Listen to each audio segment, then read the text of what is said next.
இப்ப பாஜகனாலே சிறுபான்மையினருக்கான ஆதரவு இல்லாத ஒரு கட்சி, வாக்குகள் கிடைக்காதுங்கிற ஒரு பிம்பம் கட்டமைக்கப்படும். இந்த தேர்தலில் எடப்பாடியை மக்கள் நம்ப மாட்டார்கள். இந்த தேர்தல் திமுக ஒரு 10 ஆண்டு காலம் இது வரலாறு. இந்திய நாட்டுல, பாரத நாட்டுல இது ஒரு பெரிய வரலாறு. 10 ஆண்டு காலம் ஆட்சி செஞ்ச பிறகு கூட 3 கருத்து கணிப்பு நடந்திருக்குது. இப்போ ஒரு சமீபத்துல 2 மாசத்துல இதுல ஆன்டி இன்கம்பன்சின்னு ஒருவர் கூட சொல்லவில்லை, ஒரு மாநிலத்தில் கூட சொல்லவில்லை, தமிழ்நாடு உட்பட.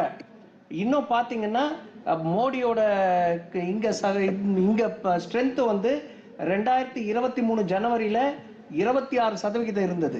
2023 டிசம்பர்ல 37% மாறி இருக்கு. அப்புறம் அண்ணன் என்ன சொன்னாரு, அதாவது மத்திய அரசாங்கத்துல இருக்கிற யாருமே நம்ம தமிழ்நாட்டுக்கு அனுகூலமா செய்யறது இல்லை அப்படின்னு சொல்றாங்க. திமுகவோட மாண்புமிகு முதலமைச்சர் இப்போ அந்த மீட் ஒன்று நடத்தினாங்க இல்லையா, முதலீடு கொண்டு வரதுக்கு. அப்ப என்ன சொன்னார்னா, தமிழ்நாட்டுல முதலீடுகள் வருவதற்கு முக்கிய காரணமே கட்டமைப்பு ஸ்திரமாக இருப்பதால் தான். கட்டமைப்பு யார் கொடுத்தது? கட்டமைப்பு மாநில அரசா கொடுக்குது. எல்லாமே மத்திய அரசு CSS சென்ட்ரல் சப்போர்ட்டட் ஸ்கீம்ல தான் கட்டமைப்பு வருது. அப்படி இருக்கும்போது இன்னொன்னு சொல்றாரு, அதாவது பாரதிய ஜனதா கட்சிக்கு தேசிய அளவுல ஒரு கூட்டணியே தேவையில்லைன்னு. ஆனா கூட்டணி தர்மத்தை மதித்த ஒரே கட்சி பாரதிய ஜனதா கட்சி தான். அத்வாலே என்பவர் ஒரே ஒரு MP, Republican party of India. அவர் ஒரு தாழ்த்தப்பட்ட சமுதாயத்தை சேர்ந்தவர். அவர் மந்திரியாக இருக்கிறார். அவங்க போல பாஜக போல ஒரு கூட்டணி தர்மத்தை யாருமே இது வரைக்கும் கடைபிடிக்கல. அப்புறம் இன்னொன்னு சொன்னாரு, நம்ம அண்ணா என்ன சொன்னார்னா, எங்க கட்சியிலிருந்து வெளியில போற எல்லாருமே பெரிய பதவி கிடைக்கலன்னு தான் வெளியே போறாங்க. அப்ப ஏன் நான் உங்களுக்கு மட்டும் அப்படி ஒரு தனிப்பட்ட தாகம் ஏன் உங்க கட்சிக்குள்ள இருக்கு? அப்படின்னா நீங்க அந்த இதுதானே குடும்ப அரசியல் தானே பண்றீங்க. நீங்க மத்தவங்களை உங்க எல்லா மாநிலத்துல பார்த்தாலும் இது என்ன நடக்குது? எல்லாரும் வெளியே போறாங்க.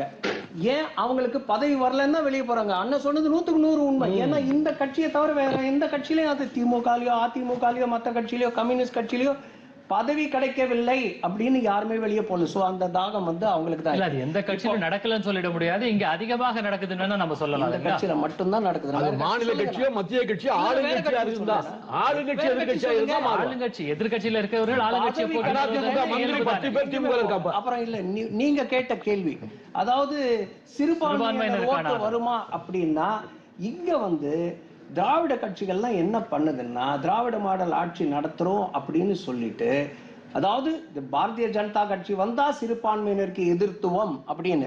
அப்படி இருக்கிற தருணத்துல UPல எப்படி 2வது வாட்டி வர முடியும், அசாம்ல எப்படி 3வது வாட்டி வர முடியும், நாகாலாந்துல எப்படி 2வது வாட்டி வர முடியும்? எல்லா மாநிலத்திலும் எங்கெல்லாம் சிறுபான்மையினர் அதிகமாக இருக்கிறார்களோ, அந்த வடகிழக்கு மாநிலத்துல எல்லாம் பாத்தீங்கன்னா 98% இருக்கு.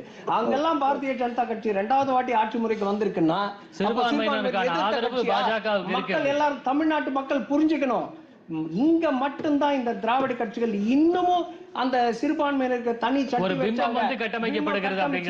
ஆனா அந்த சிறுபான்மையினருக்கு தண்ணி பானை வச்சது, சிறுபான்மையினருக்கு தண்ணி பானை வச்சது ஒரு காங்கிரஸ் கட்சியின் MP மறைச்சு பாரதிய ஜனதா கட்சி சிறுபான்மையினருக்கு எதிர்வுன்னு சொல்றாங்க. அது நீங்க சொன்ன கருத்து தவறான கருத்து. அவர்களுடைய பார்வை தவறானது. வட இந்தியாவில் பெரிய அளவில் ஆதரவு இருக்கு அப்படிங்கறத நம்ம பதிவு செய்யணும்.